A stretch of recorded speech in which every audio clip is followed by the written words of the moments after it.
Media సోదరి మనందరికీ నమస్తే. Thank you. సండే పూట మీరందరూ మా ఆహ్వానాన్ని మన్నించి ఇక్కడికి వచ్చినందుకు చాలా చాలా థ్యాంక్స్.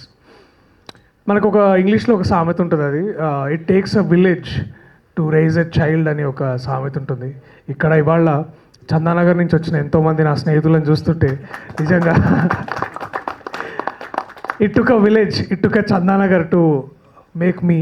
అండ్ నాలాంటి వాడిని ఒకరిని తయారు చేసి ఇలాంటి గొప్ప లెజెండ్స్ పక్కన నించోబెట్టిన సత్తా నా చందానగర్కు ఉంది. నా స్నేహితులు ఇక్కడ ఉన్న వాళ్ళు ఎంతోమంది ఇక్కడ ఉన్నారు.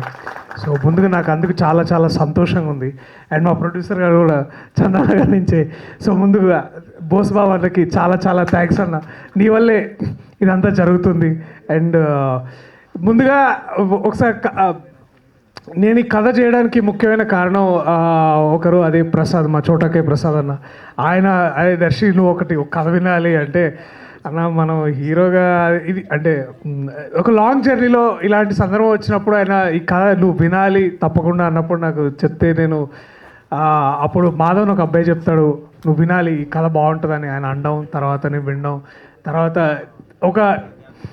ఒక ఇంట్రెస్టింగ్ పాయింట్, ఒక మనిషి సుయోధన అని ఎందుకు పిలువబడతాడు, దుర్యోధన అని ఎందుకు పిలువబడతాడు అని ఒక ఐడియాని తను నాకు కమ్యూనికేట్ చేసినప్పుడు చాలా చాలా రిఫ్రెషింగ్ అనిపించింది. అండ్ మోస్ట్ ఇంపార్టెంట్లీ నేను టైంలో ఇలాంటి ఒక ప్రొడ్యూసర్, ఇట్లాంటి స్వతంత్ర చిత్రాలు ఇండిపెండెంట్ సినిమా తీయడానికి ముందుకొచ్చిన ఒక ప్రొడ్యూసర్ బోస్ బాబు గారు, వారితో మాట్లాడిన తర్వాత ముందు ఆయన ఇట్లా మంచిగా వైట్ అండ్ వైట్లో వస్తే ఓహో మంచిగా బాగా రియల్ ఎస్టేట్ చేస్తారు అనుకుంటా, పటాన్చెరు ఏరియాలో బాగా ల్యాండ్ బ్యాంక్ అదంతా అదని చాలా ఇట్లా అనుకున్నా. నేను యాక్చువల్లీ ఒక లిరికల్ రైటర్గా ట్రై చేస్తున్నాను. వారి కథ విన్న తర్వాత నేను ఇంకెక్కువ ఇంప్రెస్ అయ్యాను. వీరేదో కేవలం వారి వ్యాపారాల ద్వారా వచ్చిన డబ్బుల్ని సినిమాలు చేయడం కాకుండా వ్యక్తిగతంగా ఆయన ఒక రచయిత, ఒక కవి హృదయం ఆయనది. సో అలాంటి ఒక వ్యక్తి నేను సినిమాల పట్ల చూపిస్తున్న ప్యాషన్కి నేను ఇంకెక్కువ ఫిదా అయినా. అండ్ దాన్ని చేయడానికి ముఖ్య కారణం కూడా అదే. సో నిజంగా చాలా గొప్పగా ఫీల్ అయినా అన్న మిమ్మల్ని ఆ రోజు మిమ్మల్ని చూసి మాట్లాడిన తీరు ఇదంతా నన్ను ఎంతో ఇన్స్పైర్ చేసింది. సో సినిమాకి వస్తే ఇది ఒక సైకలాజికల్ థ్రిల్లర్ సుయోధన. మార్చ్ 27వ తారీఖు రిలీజ్ కాబోతుంది. సో దాని గురించి మీకు చెప్పాల్సిన అవసరం లేదు. అండ్ ఈ కథ నాకు చెప్పినప్పుడు నేను this one character that X character ఎవరు చేస్తారు ఈ క్యారెక్టర్ అని చాలా చాలా ఉన్నప్పుడు డిస్కషన్స్ ఎన్నున్నా సరే అందరికి ఒకటే ఆన్సర్ ఉంది. ఆ ఆన్సర్, ఆ ప్రశ్నకి సమాధానం మేము వెతుకుతున్న ఈ క్వశ్చన్కి, అంటే ఒక జర్నీలో మేము వెతుకుతున్న ఒక ఏమంటారు ఒక ఆఖరి మలుపు. That person is Sai Kumar గారు. 50 ఏళ్ళు పైబడి ఒక కుటుంబం, తెలుగు చిత్ర పరిశ్రమకి, తెలుగు జాతికి, తెలుగు భాషకి ఎంతో చేసిన కుటుంబం సాయి కుమార్ గారి కుటుంబం. అండ్ మన పెద్దవాళ్ళు అంటుంటారు కదా, అతను అంతేరా, గొప్పవాళ్ళు అంతే, ఎప్పుడు ఒక తాడి చెట్టులాగా ప్రతి ఇస్తూనే ఉంటారు, ఆల్వేస్ గివింగ్. అండ్ వారి కుటుంబ సభ్యులు అందరు కూడా ఇప్పుడు కూడా ఆయన గదెత్తుతూ అయ్యప్ప అన్నారు. అయ్యప్ప కూడా వాళ్ళ బ్రదరే. వారు కూడా ఒక గొప్ప వాయిస్ ఆర్టిస్ట్. రవిశంకర్ గారు మనకు ఎలాగో తెలుసు, వాళ్ళ అబ్బాయి శంబాలాన్ మననే ఒక సినిమాతో పెద్ద హిట్ ఇచ్చారు. ఇలాగా ఇదో మూడో తరం, 3 generations of a family is been continuously giving to Telugu cinema, collectively to Indian cinema. ఇలాంటి కుటుంబాలు మన దగ్గర చాలా అరుదు. సో తెలుగు జాతిని, తెలుగు భాషకి, తెలుగు భాషలో ఎంత వారు మాట్లాడుతున్నప్పుడు ఇలాంటి భాష ఇవాళ రేపు మనం ఎక్కడ వినం. ఏదో వింటుంటే మళ్ళీ పాతగా మనం దానవీర సూరకర్ణలో లేకపోతే ఒక పాండవ వనవాసం వేసుకొని చూసినప్పుడే మనకి ఇలాంటి వాయిస్ వినిపిస్తుంది, ఇలాంటి శబ్దం వినిపిస్తుంది, ఇలాంటి వాయిస్ కల్చర్ గురించి మనకు అర్థమవుతుంది. సో నిజంగా సార్, ప్రభుత్వం ఒకసారి మిమ్మల్ని ఒక జాతీయ సంపదగా డిక్లేర్ చేయాలి సార్. మిమ్మల్ని ఇట్లా basically you are our national treasure. అది వాళ్ళు చెప్పినా చెప్పకపోయినా మీరు మా నేషనల్ ట్రెజర్ సార్. అండ్ ఒక లాస్ట్ లింక్ అని కూడా కాదు కానీ, అంటే ఇప్పుడు ఒక రేస్లో ఒక బ్యాటన్ ఒకరు ఇచ్చి ఇంకోరు ముందుకెళ్తారు కదా, అలాగా ఆ జనరేషన్ దాదాపు 50+ years ఆఫ్ జనరేషన్లో భాషని, నాటక రంగాన్ని మీరు సినిమాలోకి తీసుకొచ్చిన తర్వాత ఇలాంటి ఒక వాయిస్ కల్చర్ని, ఇలాంటి ఒక టాలెంట్ని మీరు ముందు జనరేషన్స్కి మాలాంటి వాళ్ళకి ఇస్తున్నారు. అండ్ అది నిజంగా సార్, అది నేను చాలా గర్వపడుతున్నాను. అంటే నేను మాటల్లో చెప్పలేనంత గర్వపడుతున్నాను. మీ పక్కన నించొని సీన్లు చేయడానికైనా, మిమ్మల్ని సినిమా వరుసగా నాన్న నాన్న అని పిలవడానికి కూడా నేను చాలా చాలా చాలా గర్వపడుతున్నాను, చాలా సంతోషపడుతున్నాను. Thank you sir, thank you for being our national treasure. And ఇలాంటి మీరు ఎన్నో చేయాలని నేను కోరుకుంటున్నాను.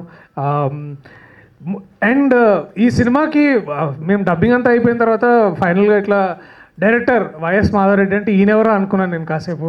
మళ్ళీ నిజంగానే నువ్వు ఇందాక శ్రవంతి గారు అడిగినట్టు నేను కూడా మీరు అక్కడ పులివెందులు అట్లాంటి ఏమైనా కనెక్షన్స్ ఉన్నాయా లేదా, ఎందుకంటే చాలా డైరెక్షన్ చేసినప్పుడు కూడా ఇది వర్కౌట్ అవ్వట్లేదు. చాలా అంటే మాధవ్ చాలా ఎక్కువ నవ్వడు, తర్వాత ఎక్కువ మాట్లాడు కూడా, చాలా ఇట్లా ముభావం ఉంటాడు.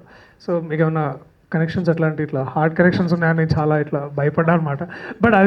బట్ లోపల ఆయన ఈ సినిమాకి లిరిక్స్ రాపిస్తున్నప్పుడు, లేకపోతే జయకృష్ణ కూర్చున్నప్పుడు, మా music director Jayakrish another talented person కూర్చొని చేస్తున్నప్పుడు నేను జయకృష్కి ఎట్లా చెప్తున్నాడో వింటుంటే అరే ఎంత మృదువైన స్వభావం అని నేను అనుకున్నాను. అండ్ చాలా బాగా అనిపించింది మాధవ్, నీ రైడింగ్ ఆన్ యువర్ షోల్డర్స్. సుయోధనగా చాలా అంటే సుయోధన అంటే నేను కాదు, సారీ ఎవరు చేయలేరు చెప్తున్నా, అంటే సుయోధన సినిమాలో ఇది చేయడం నాకు చాలా చాలా సంతోషంగా అనిపించింది. All the very best. And to Jayakrish my brother, నన్ను అభిలాష్ని స్టూడియోకి తీసుకొచ్చినప్పుడు that very day I remember. And మళ్ళీ నువ్వు ఈ సినిమాకి ఆ రోజు కావాలనుకోవడం చాలా బాగా అనిపించింది.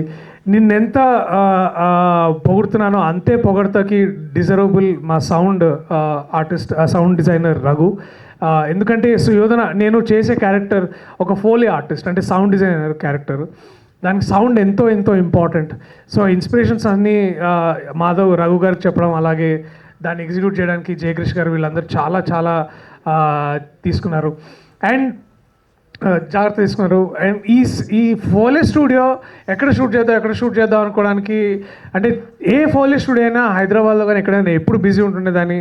బట్ లేదు, వీ విల్ గో హెడ్ అని we wanted to create an erect set. And దానికి బోసుబాబు గారు ఎంత ప్యాషనెట్గా ఉన్నారో అంత బ్యూటిఫుల్లీ ఎగ్జిక్యూట్ చేసింది మా బ్రహ్మ కడలి అన్న. వారిని నేను ఇందాక అన్నట్టు నాంది సినిమాలో కలిసినప్పుడు వారు కోట్ సెట్ వేసి నేను ఐ వాజ్ బ్లోన్ అవే అనమాట. అరే ఎంత న్యాచురల్గా చేయడానికి. అండ్ అది చూసి మళ్ళీ మేము అందరం కలిసి లేదన్నా మీరు మాకు పని చేస్తారా, అయినో మేము పెద్దవాళ్ళు అదే అడగడం లేదు దర్శి మనం చేద్దామని అనుకోవడం. So all of this came so beautifully and so organically to this film. And ఈ సినిమాలో నాకు మరొక ముఖ్యమైన వ్యక్తి, నాకు బాగా ఛాలెంజింగ్గా వర్క్ చేయడానికి అనిపించిన వ్యక్తి డిఎస్పి గారు.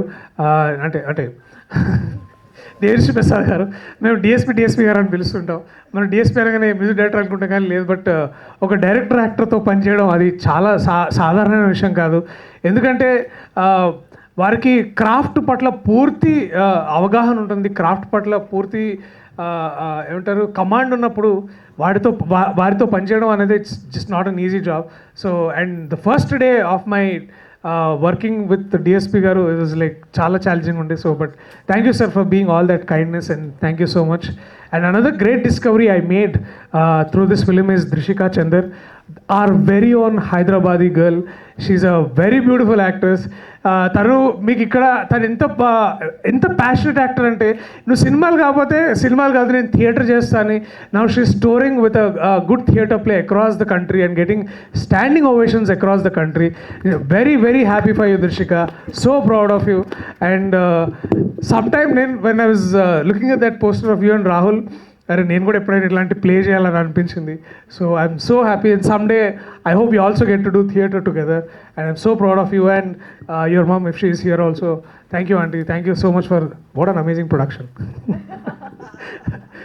Thank you. సో ఈ చిత్రంతో అనుబంధం ఉన్న మరో ముఖ్యమైన వ్యక్తి మా పవన్ జనస్వామి. మాకు ఒక లింక్ అనమాట. ఆయన అందరికీ మా మధ్యలో ఒక బ్రిడ్జ్ లాగా ఉండి మమ్మల్ని అందరినీ ముందుకు నడిపించినందుకు.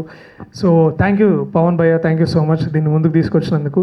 To every person in this ఈ టీంలో పనిచేసిన ప్రతి ఒక్కరు థ్యాంక్ యూ. ఎవరైనా పేర్లు మర్చిపోతే నాకు క్షమించండి. ఈ సినిమా మార్చి 27వ తారీఖు మీ దగ్గరలో ఉన్న థియేటర్స్లో రిలీజ్ అవుతుంది. Give it a shot and encourage producers like Bosubabu అన్న కలెక్షన్స్ ఏంటి వచ్చిందా రేట్? ఓకే సార్, ఇప్పుడు బిజీ ఉంటా. థ్యాంక్ యూ సో మచ్ ఇక్కడికి వచ్చిన మీ అందరికీ. Thanks to everybody from the team. Thank you so much. All the very best. Thank you.